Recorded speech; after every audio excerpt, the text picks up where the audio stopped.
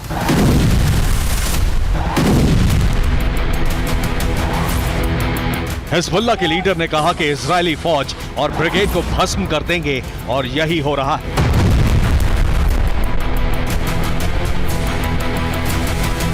जिस दिन से इजराइल ने गाजा पर हमले शुरू किए उसी दिन से दक्षिण लेबनान पर इजराइल के बॉर्डर के नजदीक हिजबुल्लाह मिलिटेंट ग्रुप सक्रिय हो गया।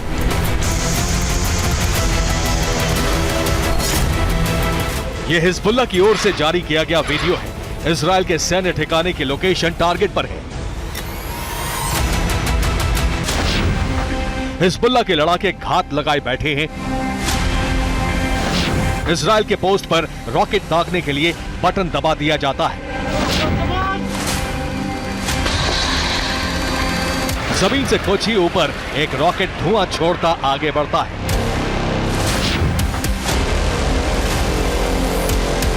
जैसे ही रॉकेट फटता है इजरायली पोस्ट तबाह हो जाती है।